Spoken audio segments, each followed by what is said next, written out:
Another wonderful WrestleRoni for me and for you. The champ is in the house. Brand new RSW heavyweight champion, Violent Vance Desmond. I'm excited. How we feeling, Vance Desmond?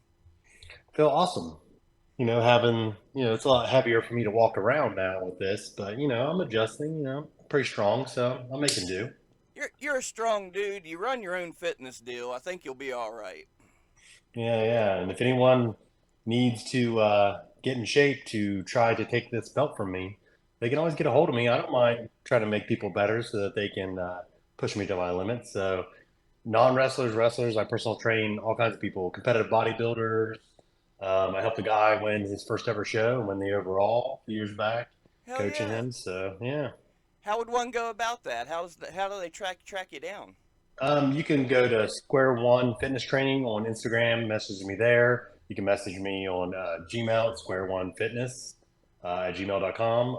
My personal Facebook, you can message me there. I call it all that out in secret.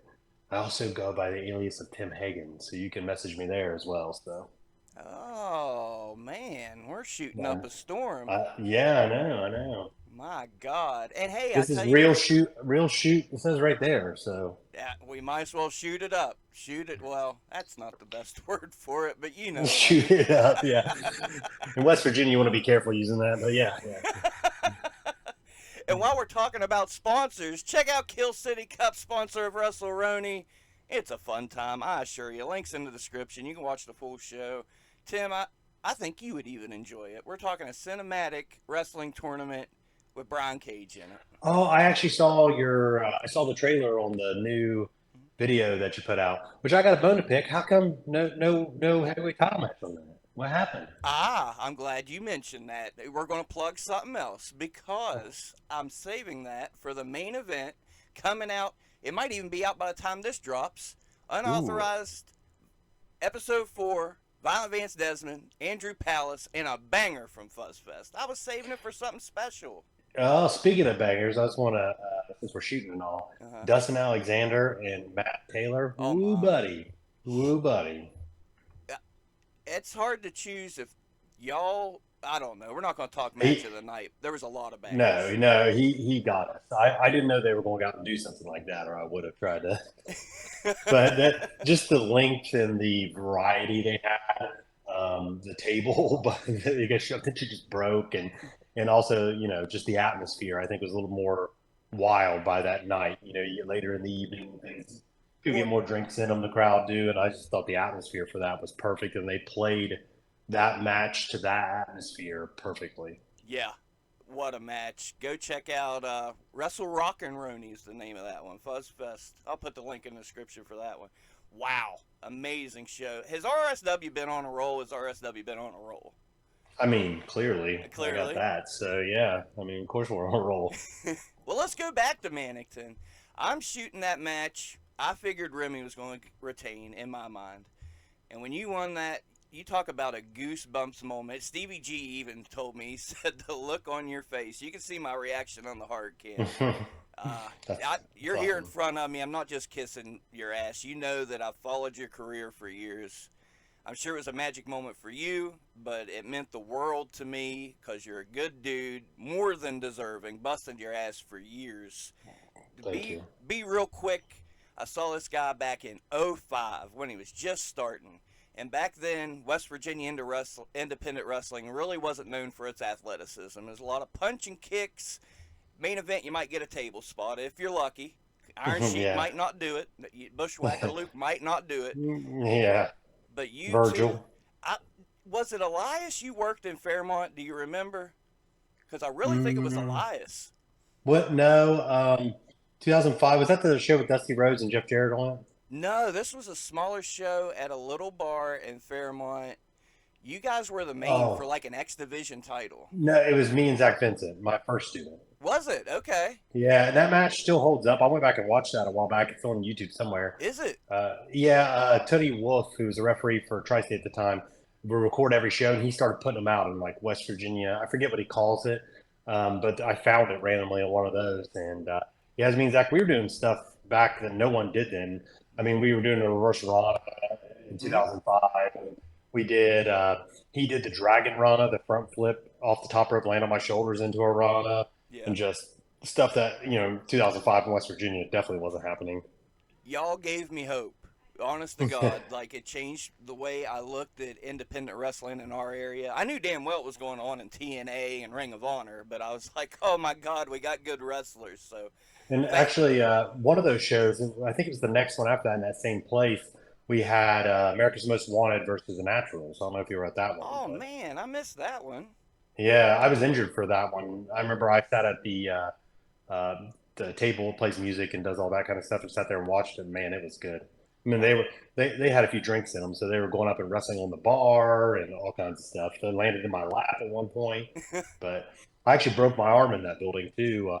One of ooh, that's how I got hurt is I thrown over top rope and concrete floor just landed like a frog splash and broke my arm long ways from here. But and I drove a stick at the time, so you had to try to steer. So the shift, I'd have to hold the wheel with my arm in a sling and then shift over this way to get home. It was pretty oh, interesting, but that sounds almost kind of illegal, but we're past that. oh yeah, yeah, yeah. I think the statute of limitations has run out on that one, so we're good. You're safe. Thank God. Keep Vance Desmond safe at all costs, please. Carry us to the promised land, Vance. Mhm. So, Well, go ahead. go ahead. Sorry. I was just going to say about this championship. That's one of the things that's crazy is here in 5 or 6 months, 5 months, I will be at 22 years. I've done this because 2202 was my first match, professional match, and now almost 22 years later, for a company to have the faith in me to put that around my waist and it's kind of a big deal to me. This is probably the last championship I'll ever win, to be honest. And so I'm going to, run it to the wheels fall off for this one. So, No doubt. And let me say something about that. You say the company has faith. We're not just talking the office. I guarantee you, there's nobody in that locker room that's disappointed. Everybody's happy as hell that you got that belt. So, I think pretty much everybody came up to me and said, congratulations, you deserve it, which I don't know if I deserve it or not, but, I'm going to try my best to make sure I, represent it the best I can. So, right on, right on. And it looks like we got a feud with Dustin Alexander. That's someone you trained, someone you're close to. What can we look forward to from you two? um, it's gonna build to a crescendo, and the crescendo is gonna be a hell of a crescendo. So, um, well, I got a lot of plans. I don't want to get too into it, but yeah, you can expect big things, and I'm just so proud of Dustin. Just that I mean that Matt Taylor match, that was Oh, just something special. I mean, he just gets it. And what sucks about wrestling is a lot of times when you're young and athletic, like when I was 15 years ago, you don't get it. And if you can get it before that athleticism and your ability to do this goes away, that's when you can be something special. And Dustin's just getting it at that next level. Like you learn how to do moves and you go out there and you do the moves and you have a match, but you don't have um, how I put it, you don't have that special when to do it, how to do it, and the way you do it. And it takes time to get that. And Dustin's just got it now. And so he's not out there doing moves. He's actually putting together, a piece of artwork as well. I consider professional wrestling an art. mm-hmm. It's no different than being in an orchestra or anything else. It's a live art, and he's just got it, man. He's an artist right now, so I'm very proud of him. So am I. So am I. When we talk about Dustin, a lot of fans gravitate towards Billy Knox, Brother Duzan, rightfully Hmm. so. Rightfully so. Absolutely. But there's a fan in Canada that watches more RSW than everybody combined. His favorite Wow. wrestler, Dustin Alexander. Yeah, I don't blame him. I mean, that says something, you know? Because Man, Dustin, we got some special people. You talked about Billy and Dudes, and man, those are some special talents. Like yeah, their connection with the crowd is unmatched. Like it's just, I'm just very proud of what Tim has put together as the roster right now.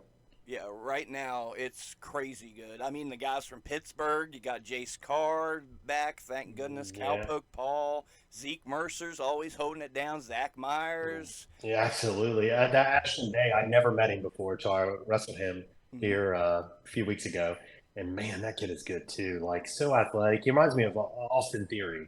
Right. Like he's got the look, he can work. I don't know how he is on the microphone. I haven't got to hear it, but someone told me that he was really good. He's actually a musician and can play the instrument and sing and stuff. So like, I mean, the kid's obviously very talented, and that match right there, that one pushed me physically. Like, Oh, and it was so good. And the camera said, we can't have it. My camera told. There is hard cam footage, and I am begging Bill to give me that hard cam footage. I have people offering to pay me for that footage on Twitter. I have a fan cam version. If you want me to send it to you, I can send it to you. I uploaded it on like a unlisted link because I try not to steal your guys' thunder or whatever on matches. So I let you guys do your thing, and I put my own stuff up just for me and my daughter and stuff like that. But I have a fan cam footage. It's pretty good. Thank you. So I will definitely take you up on that because, yeah, people want to see it. And at the same time, we're talking to YouTube. Isn't the YouTube Tim Hagen as well? uh, I I have one for my personal training that I use for a lot of stuff, and then I have yeah, the Tim Hagen is one of mine too. So I don't remember which one it's on. It's not listed anyway, so I have to send you the link so you can have it, or I can unlist it or whatever, Okay. make it so you can get it. It's not public. So this is a really old school thing of mine, Uh, and guys don't do it anymore.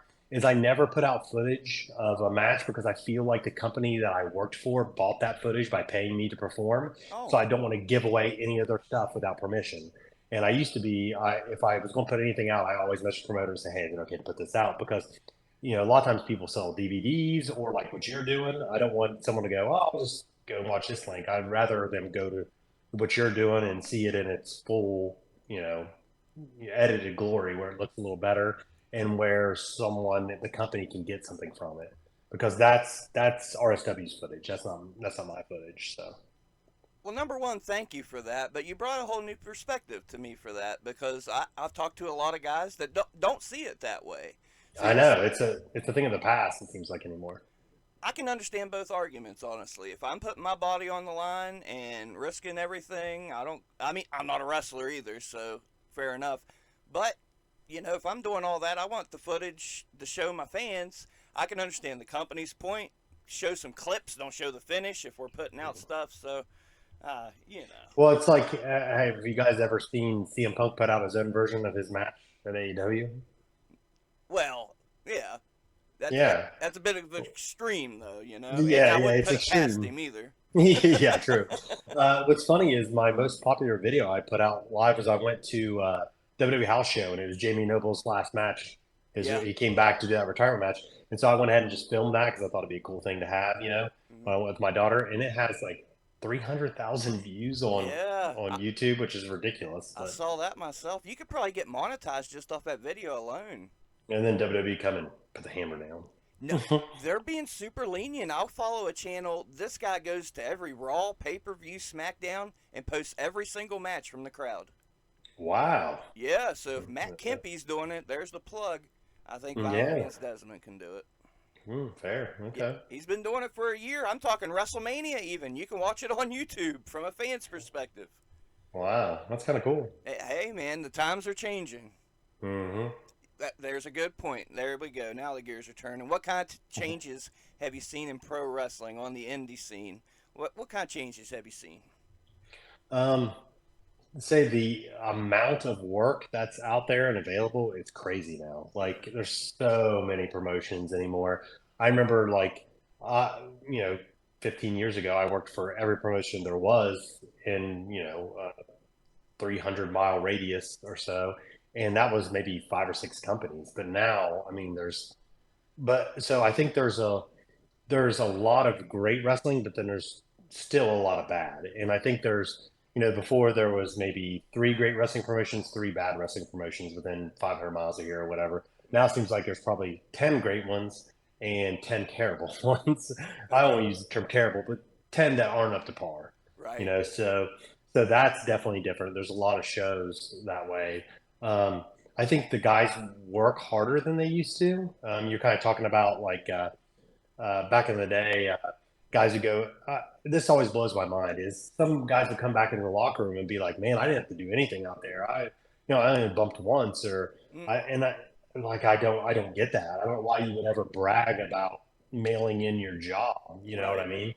So to me, that's the fun part. Like Mm-hmm. the fun part out there is pushing myself and seeing what I got in the tank and seeing what I can still do and, trying to do the absolute best I can every single night. Like I don't have house show matches. I don't do it. It's not in my DNA.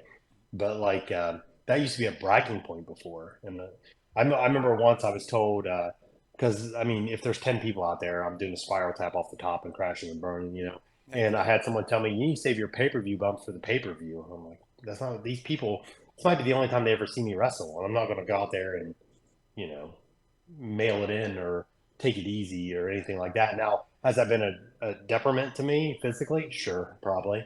But Right. that's the way. That's just the way I like to do it. If I don't do it that way, then I don't want to wrestle. So, I know but before you go out and when you go out, after you go out, you're intense, man. Like you're a whole different person. When you walk into the venue, here's friendly Vance Desmond shaking hands and sweetest guy in the world. But how do I you flip that switch? so this is a weird thing about me, and I teach this to my students too. Is that uh, outside you always try to be um, like Tim is. I feel like I'm a very polite person. Typically, I always speak the truth though. Like I'm not a sugarcoating type of person, Hmm. but I give everyone the benefit of the doubt and stuff like that. But whenever I try to switch to be Vance Desmond, I actually try to tell myself inside it's time to prove that you're the best in this building, the best to put on a pair of boots. And I'm going out there and show everybody that I'm the best to put on a pair of boots. Now, am I? Depends on the day, I'm sure. But inside, that's the way I tell myself I want to have internal ego, external no ego. So that's always the goal. And I like pressure. I perform better with pressure. If you say, "Hey, Vince McMahon's out there sitting in the front row. He's interested in your match, and if you do good, you'll get a contract." That's a great situation for me. Right. Like that's when I would shine. And so I actually try to create internal pressure on myself on purpose. Mm. And I remember when I was in OVW, there was times we were just doing tag stuff, and my job would be take the heat, you Mm-hmm. know. So I'd be getting beat up, and I remember laying in the ring, and I'm getting ready to take a frog splash. I'm laying there, and I'm thinking, were we going out to dinner tonight, or was that tomorrow? What is today's Wednesday? And like, whenever that mode is on, I can't perform, and that's when I knew I was like, yeah, this is not what I want to be doing. So that's how I like turn myself around is put that pressure on myself, pretend in my brain, no matter if there's 10 people out there or not, that this is a big deal. Every single time I got in the ring is a big deal. And it was hard for a while, but now that I know things are winding down for me, I don't got a whole lot of time left. I think this is one of what, 30 left. So I think I'm only going to get through this maybe 30, 40 more times or whatever. So I think, okay, then I'm going to make these good ones. And I think it helps me. I don't know if that's a good strategy for everybody. Some people don't handle pressure well. Like I'm a great test taker too. Like in school, I never did homework, and Right but on. I would always nail tests, Mm-hmm. and so I like that kind of pressure. So that's kind of just the way I am with everything, really. I like it. Makes sense. You're the champion. You got 30 left. 30, 40, 50. I'm hoping 70, 80, 90. But whatever. That's on you. Well, I'm at match. I only count matches in front of paying crowds. I don't count any kind of benefits if I don't get paid if I'm doing some kind of charity gig. I don't count battle royals or anything like that. Mm. My last match was 604. I wanted to get to 666, but I don't think I'm going to make it to Ah, 666. But you're in good shape. You're taking care of yourself. But if we are winding down, if I'm not going to accept it, we'll say if. This is the way my mind works. My mind has a weird way of working too. If we're looking at all the talent on the scene, who's some guys you would want to work with, whether it be in RSW, in the area? What would be some good matches you could have?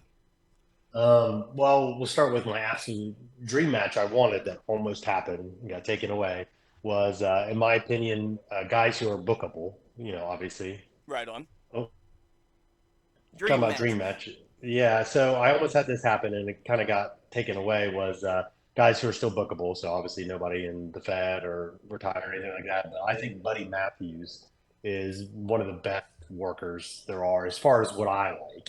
Mm. The intense, high impact, that kind of thing. I don't think there's anybody really that you can actually book.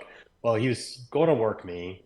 We had it all set up, and then couldn't do it. So I ended up working Big Kaz instead, which was a cool thing and all. But that was that's why I really look forward to. I really want to work, but he's also I think like $5,000 for a booking, so it's kind of hard to do that. And but so I never got to do that. But I mean, that would be my ultimate if I could, still do.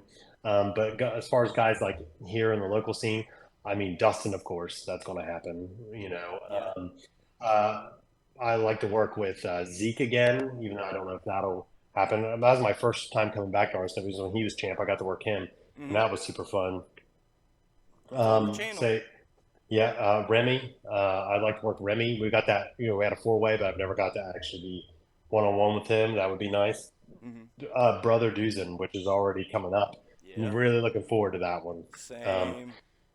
I think I work best with a high flyer because I'm not well I guess anymore I'm kind of a bigger guy as far as like size goes, but back in the day I was always a small high flyer considering wrestlers have kind of gotten smaller over the past decade or two, but I work good with guys like that, like Zach Vincent, Aaron Draven. Those are some of my best matches I've ever had.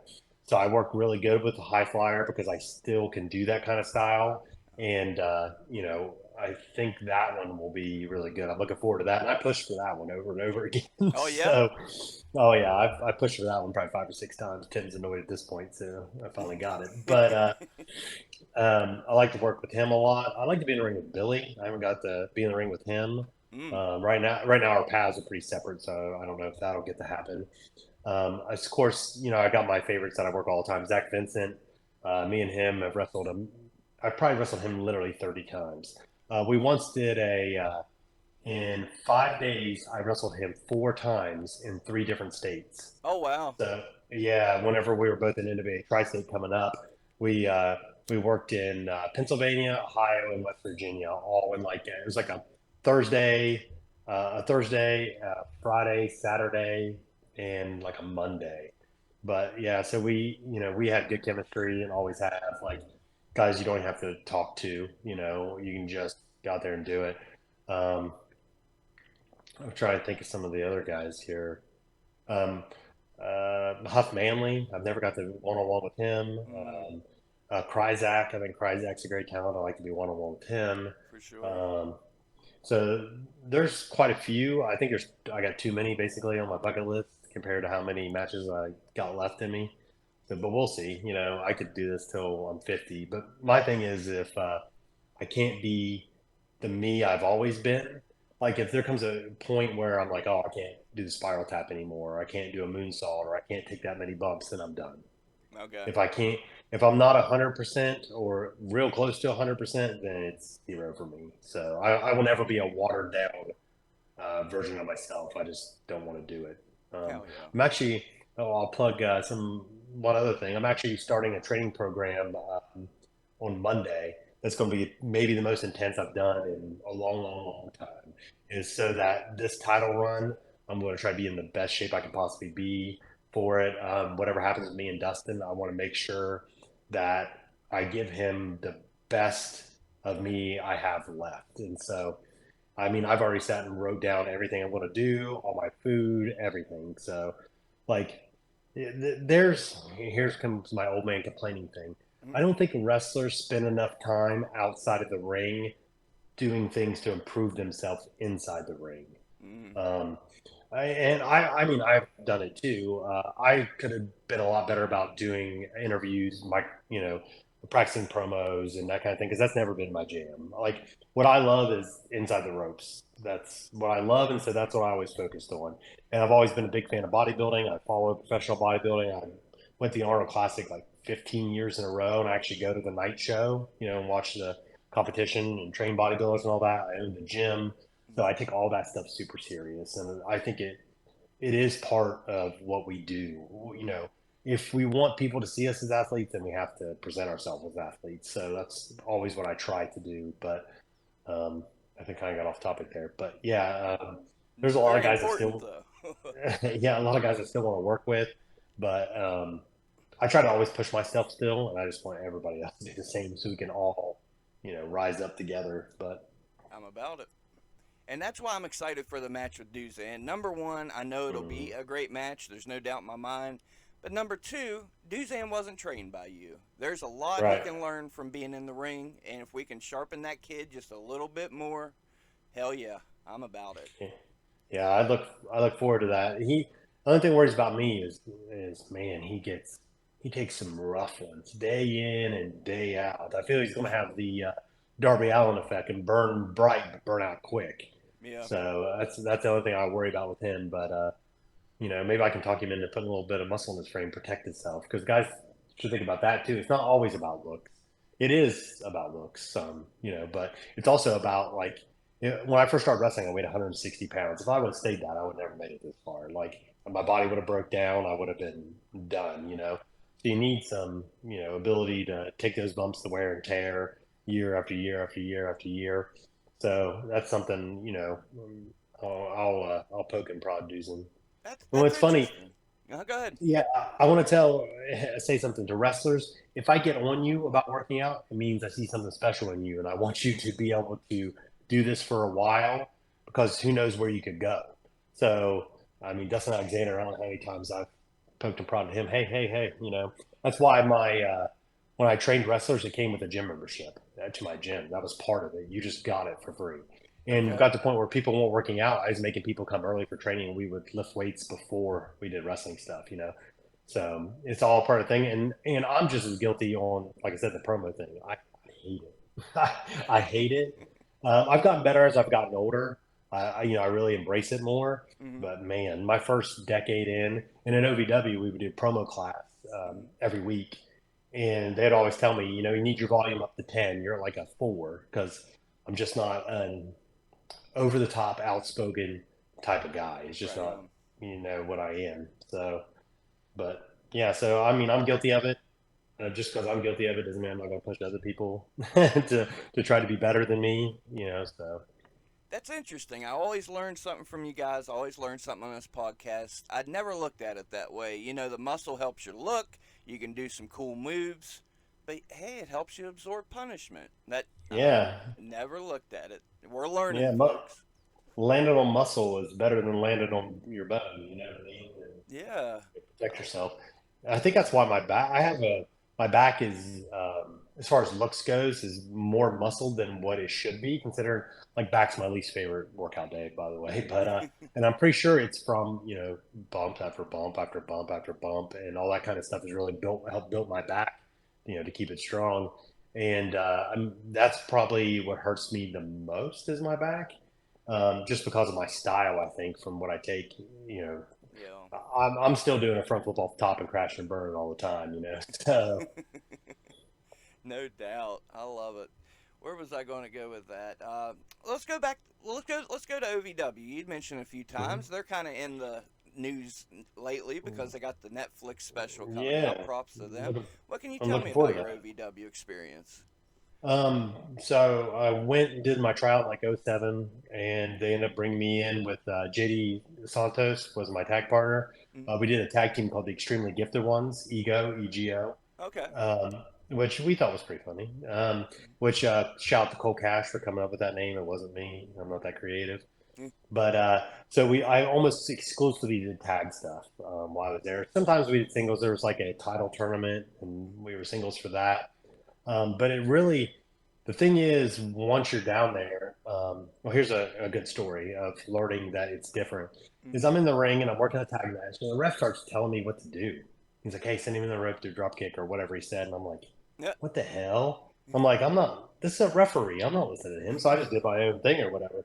I get to the back, and Rip Rogers comes to me and goes, "Hey, do you not know how to listen?" And I was like, "Oh shit, the earpiece." Yep. That was That was them back there. It's just me being a dumb kid. I was like 21 at the time, and I was like, "Oh, okay." So it's like we were talking about, wrestling's an art. I Hmm. feel like at that level, you don't get to be an artist anymore. And I was so used to doing what I wanted to do, being what I consider an artist. Like I remember one time I had a spot where I was going up and over a guy and jump and snap Rana. Mm, And I called to the guy in the back and he's like, oh, there's no way we can do that. We're going to get in trouble for doing something. I'm like, what? mm, Why would we get in trouble? But like, it's just such a different environment. And I had such a bad mentality with it when I was 21 thinking, this is my art. I'm going to do it my way, Right. Uh-huh. and it doesn't help you in that environment, and that's why I think I got so burned out on it. We'd have a tag match that was 6 minutes counting entrances. I was just like, how am I supposed to, give anything or show anything or whatever instead of just doing, the job that I was hired to do. I was trying to do what I wanted to do, which never really meshed well. I mean, I loved the training stuff. It was intense. We had mats around the ring and we do all these ridiculous drills, and it would be like a mat work drill. And it was so crazy at the end, they'd have to come mop the mats because they were just that soaked. And the first Wow. day, JD Santos threw up. And the rule is once you throw up, you have to sit down for the rest of the day. And he was so pissed. He's like, man, they're going to think we're weak or something like that. But like, I mean, that stuff it was intense training and really taught me, um, sometimes your job is your job. And this should Mm-hmm. be treated like a job to an extent. Mm-hmm. So, but man, and then when WWE left and they moved everything to Florida, I was like, yeah, I'm not moving to Florida to do this wrestling that I hate, at that point. So I was like, yeah, I'm coming back. And I came back and, went back to start just doing, exclusively indies and stuff like that for the rest of it. But, and then actually, it's been 3 years ago, 4 years ago, I got offered a chance to go to NXT to do a tryout again. Mm-hmm. Johnny Moss, who he helped train Finn Balor and guys like that. He was always a big fan of mine. I worked with him and the NWA anniversary shows in Winnipeg and Nashville and a couple other things. But he got a hold of my old promoter and was talking to him, and he said, "Yeah, Vance still working." And so he got my email and emailed me and said, "Hey, man, if you're interested in coming down, we have you down here and do tryout or whatever." And I actually said no because I was like, I mean, this is 3 or 4 years ago. I was already, kind of winding down. I didn't want to move to Florida. I didn't want to do that kind of stuff, even if I did get it, which would be a very slim to none chance. But Mm-hmm. I just wasn't going to waste their time. I just really wasn't interested anymore, which blows my mind. Um, Another a thing about that is I tell young wrestlers this all the time. So people get so comfortable doing what they're doing. Um, I got a chance to do a Ring of Honor tryout, Mm-hmm. and I was like, okay, I'm excited. And I was at the time RCW, Revolutionary Championship Wrestling's world champion at the time, heavyweight champion, whatever. Mm-hmm. And their show was the same day. And in my brain, I go, well, I'm the champion. I got obligations. I can't go do this Ring of Honor trial. And what it really was I was afraid to be a small fish in a big pond. I go Yep. down there, everyone's gonna be better than me, or I can go to RCW where I'm top of the food chain, the man, and I can just do what I want to do. And that's what I decided to do. And I feel I tell my students this too, and you need to be the small fish. You need to go places where you're not the best, where you're not one of the top guys, so that you can get better. Because you don't, when you're a top guy, you don't push yourself to get better. And Mm-hmm. I made that same mistake too. And there's no way that if I would have told Dirk, who ran RCW at the time, I never even mentioned it to him. If I would have told him, "Hey, Ring of Honor, I got this trial I could do," he would have 100% said, "Go do it, man. We'll do something else, that show or whatever." But I wasn't going to tell him because that's not what I wanted to do. I want to act like I had a responsibility to get me out of the scary thing, So, and any wrestlers try, man. Why aren't wrestlers sending stuff to NXT? There's Right. guys that are way better than me that could get shots down there, and they just don't. They Mm-hmm. wait for this perfect match, perfect moment, perfect thing, and they never pull the trigger on it.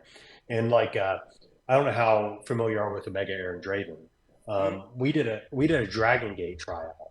It's been 5 or 6 years ago. Pac was running it actually at the time, and we just Dragon Gate trial in Indianapolis, and he was like, "Man, I don't think they're going to be interested in me. I don't think I'm going to do it." And I like pushed and I pushed and I pushed, and I was like, "Come on, man, let's do it." So we did our tryout, and he got booked on the show that night Mm-hmm. against what is his name? His name was Ua Nation in the Indies, and now he's in WWE. Oh yeah. Apollo Cruz. Apollo Crews. Apollo Cruz, and he got to work Apollo Cruz on a Dragon Gate card because he went, just because he went. You know what I mean? Right. And guys just don't do that. They don't humble themselves and just go, you know what? I might be terrible. They might laugh me out of the building, but you got to. I mean, if you're going to get farther, that's what you got to do. And so, young wrestlers who are still trying to make something out of this, go do the scary stuff. Go be terrible somewhere. That's the only way you can get better. So I appreciate that. I see guys that, yeah, I agree 110%. Again, I'm just a cameraman podcast guy, but yeah, go be that small fish in a big pond, man. I'm about it. well, you're not just the cameraman. You watch more wrestling than all of us combined. You know what I mean? So I mean, you don't need to. You shouldn't. I know these guys are doing it, and you're not. But there's not.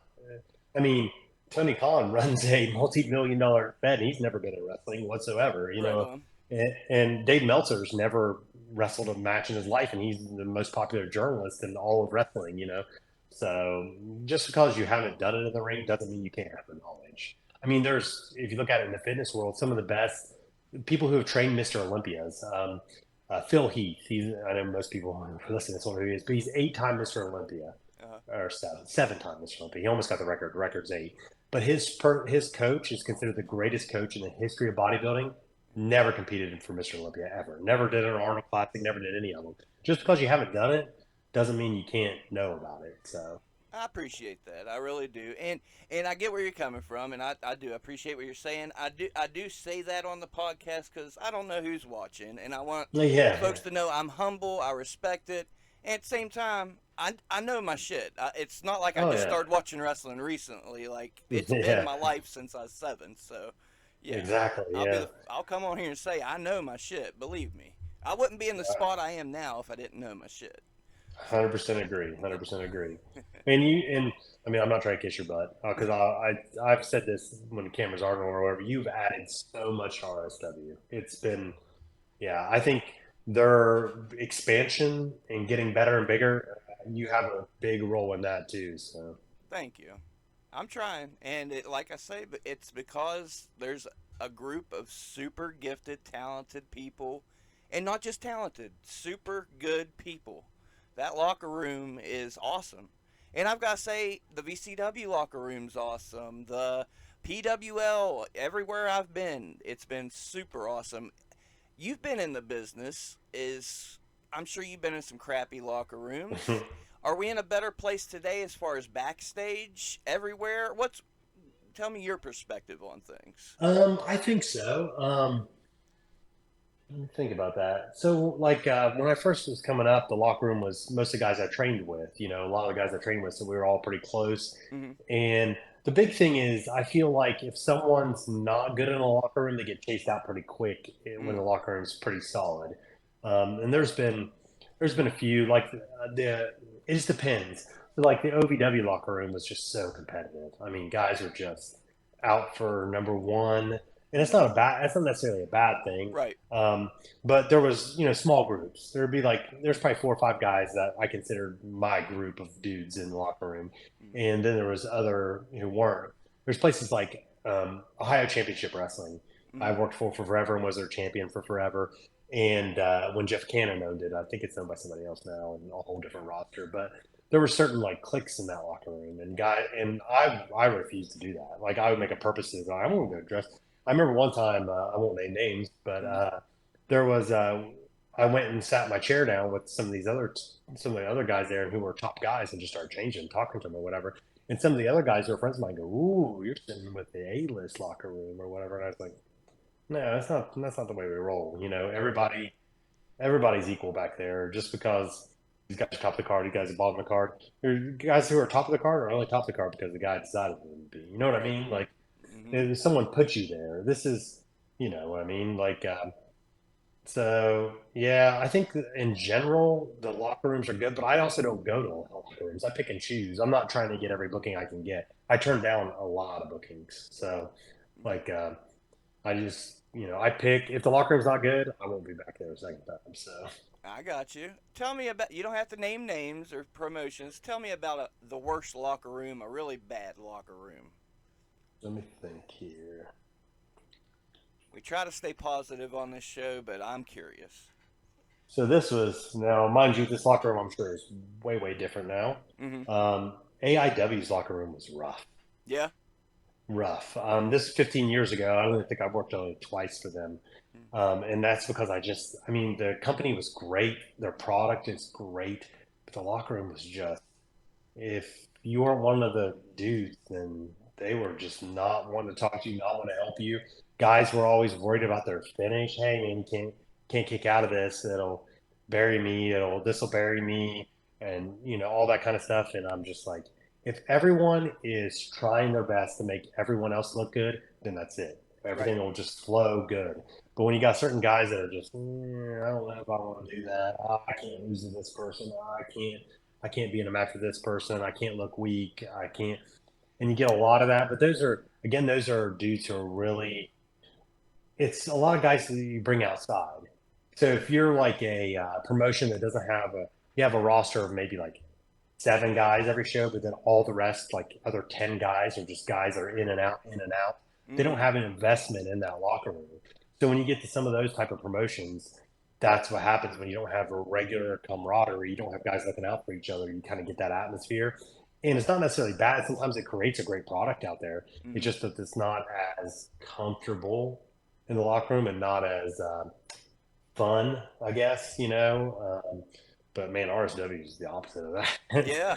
Like, there's not a person in that locker room I don't like. So, Hell yeah. Same. Yeah. Good point. Good point. Let's go down the locker room path just a little further. Currently in the news, I'm sure you followed it. Jack Perry, CM Punk. What's TM? What if you're Tony Khan? How do you fix this situation? Because I said on last night's podcast, I'm not happy with how Punk's behaving, but I kind of got to side with Punk from what I'm reading. Like Jack Perry walked up to him and said, "I'm gonna do what I want. I just did what I wanted, even though they told you to tell me not to do that." So, so yeah, go ahead. my perspective on it's a little skewed because the one time I met CM Punk when he was still in the Indies, it was an IWC show and I was working the show, Mm-hmm. and he was out there folding his T-shirts like to put them down to sell before the show. And I'd heard, I'd seen a bunch of stuff online of his and heard the buzz. Him and Hero did that 90-minute Right. 2 3 falls, I think it was. It was ridiculous. Mm-hmm. And I went up to him and and he's folding his shirts and I stuck out my hand and I said, "Tim, nice to meet you." And as he's folding his shirt, he looked over at me and went, "Yep," and then went back to folding his shirt and just What? ignored me. So he's a And I was dick. like, "Yeah." I mean, he just, I think, and I get why he is, because you got to think him coming up in a business of jacked giant dudes, and he was, everyone's juiced out of their mind, and he's straight edge, and I'm sure they're all party. That era was a huge party era, and he Mm-hmm. wasn't involved in any of that. I'm sure he felt like an outsider Right. all the time, and so he's had that chip on his shoulder for forever. Right. So I get it. It's just still, man, it's time to grow. Time to, that's different now. Now you're the old guy trying to set an example for these guys on how to act and how to be. And I think he's not setting a good example. Because if Jack Perry comes and does that to me, if I'm in that situation, I just laugh and say, "Okay, kid, okay." Yeah. Okay. You can't be willing, you can't, especially when there's so much money involved. Yeah. Like, in a small indie company or something like that, that stuff would make more sense. But there's just so much money, and that was at the biggest show Yeah. in the history of professional wrestling. And CM Punk, who has done this for 25 years, should be able to be the bigger man. Yeah. And a lot of people are like, "Well, we can't let Jack Perry punk him out." It's not punking him out. Just, he doesn't run that company. Mm-hmm. Tony Khan does. If Tony Khan was okay with it, then that's none of CM Punk's business, Yep. as far as I'm concerned. If he wanted to use glass or whatever, and Punk said that was a bad idea. But if Tony Khan allowed him, what? There's stuff I don't agree with on shows. You know what I mean? And I'm the 22-year-old, 22 years counting vet. I'm not going to go up to a random dude or start say like, "Hey, don't do this." That's not my business, man. That's the promoter's business. It's not his job, unless he's been told, "Hey, we want you to go and police all this." Then okay, but I don't think that's the case. If I I had it actually read articles that said that was the case. So let's say Tim tells you, "Hey, Billy's wanting to do barbed wire. Don't let him go out there and do barbed wire." He does barbed wire, comes through the curtain and said, "Hi, Vince." and I go to Tim and I say, "Hey, guys aren't listening to me. What should I do about this? Should I, Okay. you know what I mean?" Because again, that's Tim's call. Right. If someone's not allowing me to do a job that he has asked me to do, then that's, I say, "Hey, Timmy's not going to allow me to do this job. You going to keep him here, let him do whatever? If so, I'm not going to do the job because I Okay. can't do it if guys aren't going to let me do it." But that's, I mean, I'm pretty even keeled dude. It's hard to really make me mad. So, Right. but I don't know. I just feel like uh,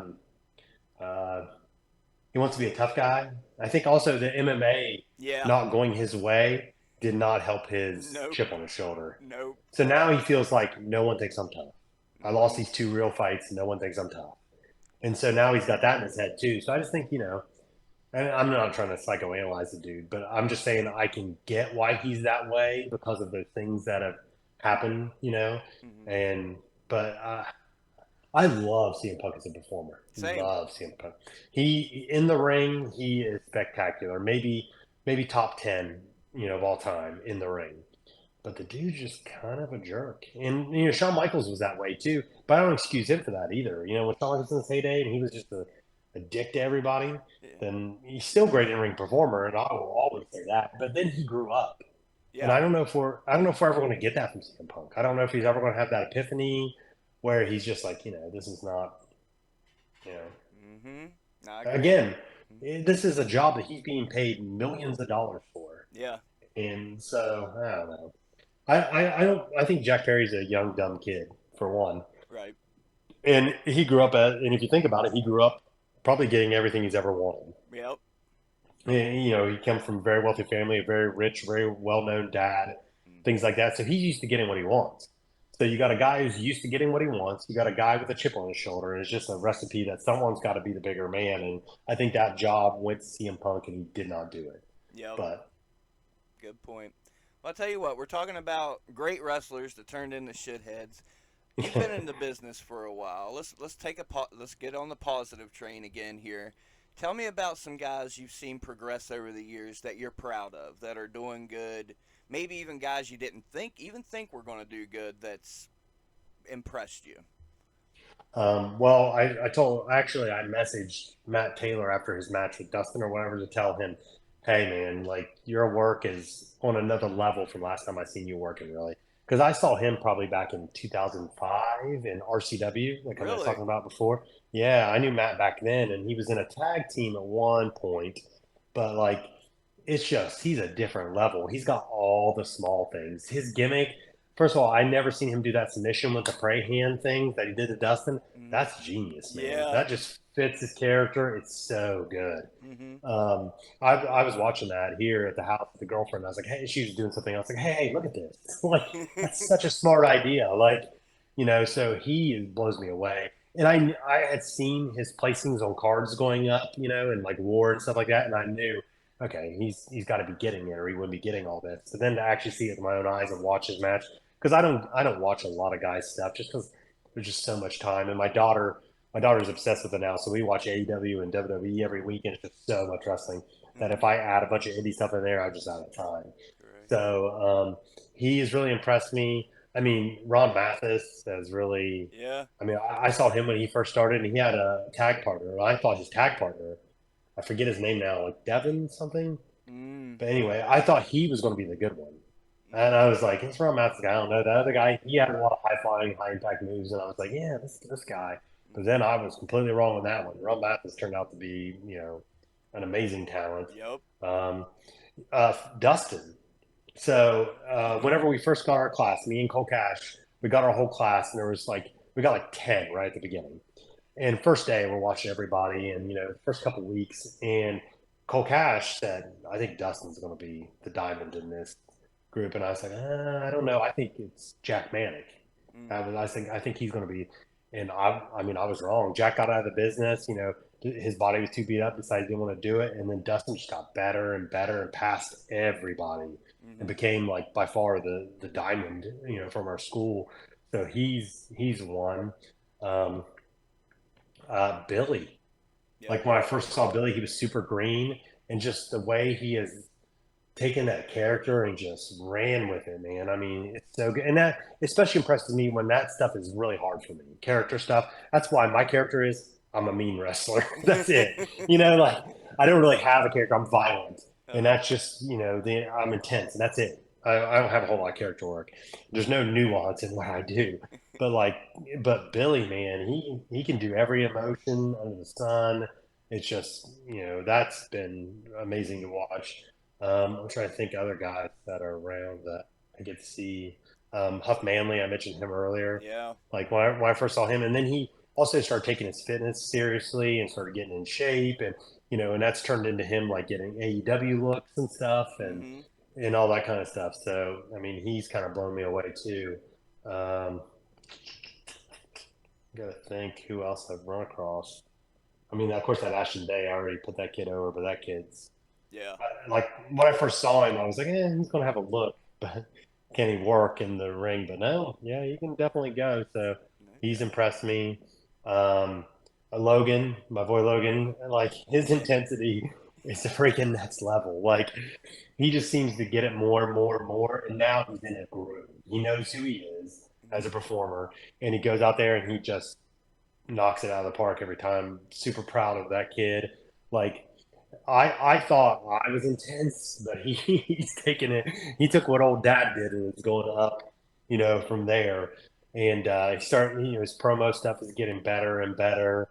He's unique, and I think he is really nailing that age bracket. Like young 20 somethings, I think can look at Logan and go, "This is the dude," Yeah. where where I'm already set in my ways, and I'm this way, and I don't care what the 20 somethings like. If they like me, good. If they don't, they don't. But I think Logan is somewhat in that, guys will be able to follow. Like, the next Spooky Lou is watching him right now, and Right on. here in 10 years is going to have the same sit down with him, eventually because the kid's so good. That's a good point. So, I mean, those are some people I can mention offhand. I'm trying to think. I run into people and I think about it, and then just it leaves my concussion brain after a little bit. But Well, and there's so much. I mean, I've been in the business a year and I'm forgetting stuff. I can imagine 22 years. oh yeah, all the time people will say. I mean, I found matches online here lately. IWE East Coast has been putting a lot of their stuff on, or someone's putting. It's not them. Someone's putting a lot of their stuff on it. I watch matches that I didn't remember I had. I'm Oh, like, yeah? I worked this guy. I found it the other day. I did a promo and joined a stable, and I didn't even know the name of the stable. I was like, what? I don't remember doing this at all. But it's been 12 years ago at this point. So. And I know what you're talking about. I've been following that channel putting up the IW East Coast Oh stuff. yeah, Yeah. yeah. I found There's a bunch of JCVD. stuff. Yeah. Him Yeah, and Dexter. there's me versus Nick Densmore on there. Really? That was pretty good. I worked Nick twice, and the funny story with Nick is I worked him in RCW, Mm-hmm. and he was actually brought in to work me. I was the champ at the time, and I was over, and I had three belts at the time. I came out wearing one, holding two, blah blah blah. We Nice. worked the match, and I go over, and afterwards I go and I celebrate with all my belts or whatever, and I leave, and I get to the back, and Nick comes back. He's like, "Hey man, great job," or whatever. He said, "But you buried me at the end." I said, "What?" Yeah. He said, "You celebrated for so long that I had to just lay there and sell, and it kind of buried me." I was like, "Gosh." I never thought about it. I was like, "I'm so sorry. I didn't mean to do that." He's like, "Oh, no, no, no big deal. I just want to let you know." Okay, cool. Uh, 2 or 3 months later, I'm out of East Coast. Nick Dinsmore's there. I'm not booked against him. I'm booked against someone else. Mm-hmm. They go down the sheet, and Nick Dinsmore goes, "No, I want to work him. I want to work Oh. Vance. I worked him before. We had a really good match. I want to work him again." And the promoter's like, "Okay." Pondo changed it. Mm-hmm. Nick goes out there. Nick's over. He beats me and then overly celebrates, like walks over my body, and I'm laying there. I'm like, okay, this is payback for Uh-huh. what I did to him. But that match is on there. Me versus Trick Nasty for East Coast. Well, no, this is a weird thing. I don't know why it happened. Trick Nasty was the East Coast champion. He worked me. I was over, and it was a non-title match. And I have no clue why that happened. Don't Yep. remember. Don't know why, but okay. Okay, Pondo. Whatever. Yeah, weird. And then Trick worked Roderick Strong for the title of the next show. I'm like, so you had Vance Desmond beat him, and then he goes on to Roderick. I don't understand, but whatever. What's some other weird stuff you've seen over the years that you didn't even start to understand? Oh, um, yeah, I tend to remember the stuff that really worked more so than the stuff that doesn't work. Because if you do, a lot of times you'll just be like, because those I had to be reminded because I didn't remember that. I had Right been on. shown that. So. Um, I dig the mentality. You just forget the bad Yeah, stuff. I forget the bad stuff and try to remember the good stuff to try to use it again if I can and stuff. Like, I Makes think, sense. as far as wrestling goes, I've always been a good finish guy. Uh huh. Like, I can come up with good finishes, and some of like I've had like one of my favorite finishes was this tag team cage match. It was me and JD Santos versus Mega Aaron Draven and Flash Fury in a cage. Mm-hmm. So you get out, both people have to get out to win or whatever. So Flash gets out of the cage, and then he realizes, oh no, it's a Mega all by himself. And he tries to come back in. The ref, no, you can't come back in. Mm. So me and JD just beat Draven down, down, and down. And then we go to leave. JD goes through the door. I'm going through the door, and Flash meets us at the door to fight. And Omega grabs my foot, and I'm like, okay, one second here. So JD and Flash are fighting on the floor, right over top the steps, over top the door. I send Omega off and go for a clothesline. He ducks my clothesline, does a dive through the middle ropes, front flips over, and lands on those two Oh on the floor wow. and wins. And I think no one saw that coming. It looked very obvious we were about to win, and it just didn't happen. So I thought I really loved that finish. There was one where this was a cool concept. And I think some promotions steal this. At NWA Tri-State, we did a ladder cage match, and the way it worked was you climb the ladder, you get the belt down, but then you got to escape with it. So whoever Oh. walks, gets out of the cage holding that belt wins. So Oh. we did a spot where Draven had got the belt down, or somebody got it down. We were all fighting for it in the ring because it gives you that unique thing too of everyone fighting for the belt to get out. Yeah. So Okay. Draven takes the belt and he climbs down the cage. And at the time, I was in a stable with another guy. He comes and grabs Draven around the waist, so he can't touch the ground. He's like ragdolling. He's a big dude, like 6'5", ragdolling Draven. I climb down the cage, take the belt out of Draven's hand, jump down to the floor, and win.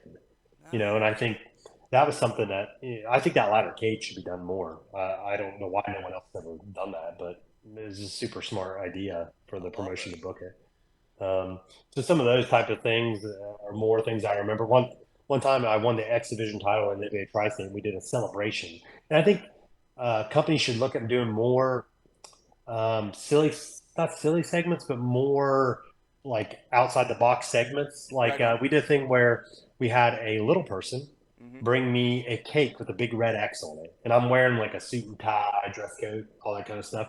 Zach Vincent comes out, smashes the cake in my face, which of course we're going to have it in wrestling, Uh-huh. pantses me, and then gives me German suplexes while I'm in my underwear with cake on my face. And it was just like, I just looked ridiculous. I had just won the title. Everyone was all mad. And so we gave the fans something for them to laugh at. And I remember at the time that I came up with this idea. Uh-huh. And the promoter goes, "You're going to look like a jackass. Why would you want to do that?" I said, "Exactly. Yep. Like, I want to look like a jackass. The fans deserve to see me be a jackass. Let's have Exactly. fun." Yep. So like stuff like that. Those are some of like my favorite stuff I've done. My favorite finish of all time though is just here a few years ago. My daughter was probably 4 at the time, so it's been 6 years ago, I guess. Mm-hmm. We did a last man standing match, and I'm the baby face in it, and I'm getting murdered with a chair. At the end of it, they're putting a chair over me, hitting my throat off the thing, and I keep climbing up, at like 8 or 9, climbing up the ropes, and he just keeps doing it. We have my 4-year-old daughter come over and take the mic from the ring announcer and goes, "Daddy, please don't get up. I don't want to see you get hurt anymore." Oh And I'm wow. about to get up. I see her. I just lay back down and I lose. And does anyone remember that I'm a loser in that? No. They remember this guy sacrificed winning this important match that was obviously very important for him because he kept climbing up after all this punishment for his daughter. And just the whole crowd went, "Oh," like all at once. You know what I mean? And like, so those are, I love outside the box finishes. Just something that's different, it still makes sense, but is, something that hasn't been done before. So I love that kind of stuff. Oh, that would have made. I would have cried on the spot if I would have saw that.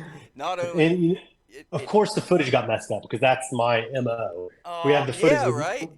You we do had the do that. footage with no sound. Ah, when you was having your matches Saturday, I was so nervous. Please, camera, don't screw up. Please don't screw up. Oh man, you know what? I've kept you for an hour. God bless you. Uh, it, Science, bless me. no doubt. Okay, whatever. let's keep. I mean, we're talking real, right? So we got to science. Hey man, There's some more. There's some more shoot for you. Vance Desmond, ladies and gentlemen. I love it. Oh man, anything you want to put out there in the ether, whether it be words of wisdom to upcoming wrestlers, and of course promote your socials, promote whatever you want, but anything you want to leave the audience with before we let you go, sir. I don't do the Vance Desmond socials. I Nope, just you do don't. myself for personal training stuff or whatever. Hmm. And again, that comes back to me not liking the character work. I just don't want to do it. I'm me. I'm a wrestler. That's kind of how I go. And that's enough in Um, my book. uh, I want to say if you're an RSW fan and you're considering not making one of the shows coming up, reconsider because I'm going to do everything I got in the tank. I'm not going to hold anything back. If there's RSW title defense and I'm on the card, you should go see it because I promise you, you're going to get my A game 100%. Um, oh, I'm excited for it. Cannot wait. Next one, Air Duzan. We're calling him Air Duzan now. So Let's see. We'll see if I can get that guy into outer space. Let's see how. Oh no. And See he, if we can get him into orbit. and the scary thing is he's going to be all about it. Yes, man, get me to Mars, please. But also on the other end, I always love this. It's the best compliment I can get is when I walk back in the locker room and Duke goes, "That's the best match I've ever had." Whoever I'm in there with, and that's always my goal. It's always to be like, "Man, thank you for making me look so good. Thank you for this." That's what I shoot for every single time. So I'm going to try to make Dusan have the best match he's ever had. So I am stoked. What's that? September 9th? And is that the one in Morgantown? Mannington. Mannington. No, man, it's isn't it Mannington? I'm Tim's bad with it. booked so many shows. You're talking you want to have 30 matches. You're going to have 30 matches for the end of the year. Yeah, probably. He's going two a days. I don't want to be MJF here, but what is he, a pervert? I can't do two matches in a day. He is a pervert. He So is a we pervert for knew sure. that. Yeah, there's your tagline for this video. Tim Cross is a pervert. You deserve better than that. We'll come up. That's a good suggestion. Though. I'll just make a video specifically to put that out Yeah, there. love you, Tim. Oh yeah. Hey, you know what I do? I put a little dig at Tim in every single episode because I know he doesn't watch. Oh, there you go. I And dig this it one's in. way at the end too. He's got to wait till the whole Yeah. thing if he wants to see this. I usually work him in earlier, but yeah, every episode I put in a dig because I know he doesn't watch, and if the day comes he watches, it's gonna be years. I'm gonna say I said that years ago, Tim. What are you talking about? Tim is so awesome, like a dude. We came down here to do something, and we had like a little business meeting here a while back. He sat and taught my daughter about guitar. She's getting into guitar and just took the time and just stuff like that means a lot to me. And Sure. a lot of the reason I'm still doing this is my daughter's in love with it. We're going to the WWE pay-per-view tomorrow Oh yeah. in Pittsburgh, and she is so hyped. And the fact that he lets me get her involved in it, she thinks she's like some kind of like a star now. It's amazing. So Good. And I have three daughters. I can't get them into oh wrestling, whatever. But it warms yeah. my heart to see her come to shows with you. Uh, I'm not gonna say I'm jealous. I'm not jealous, but I wish my kids would be so excited. They do come to the shows and they do have their favorites. They're big Man, you brotherly got. love fans. I want to meet your daughters. We're at the show next time. Introduce me. Definitely. I'm sure they'll be at the Mononga show, and Maybe my daughter can be like, hey, wrestling's pretty cool. there you go. We got a plan. This might be. Yeah. Oh man, if I didn't already respect and love your daughter, that's the ticket. There we go. Man, she loves you guys. She loves Bake. She talks about her feud with Bake and stuff, and yeah.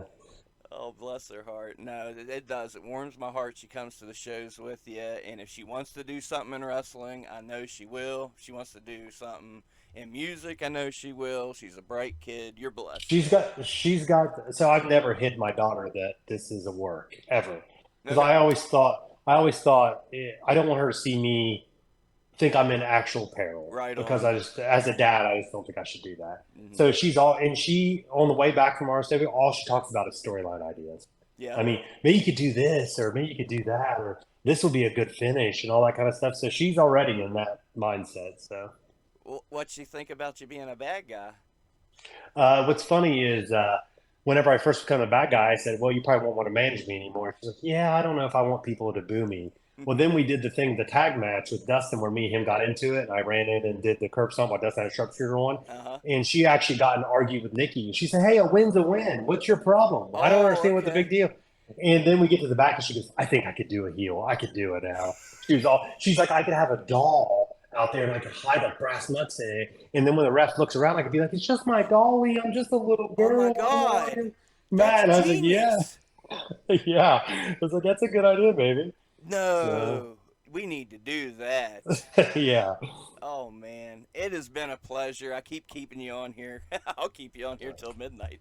yeah. I got to go eat dinner. I'm going to lose all this. So, To the fans, love and respect one another. Go live your dreams. I don't care how old you are. I'm living mine.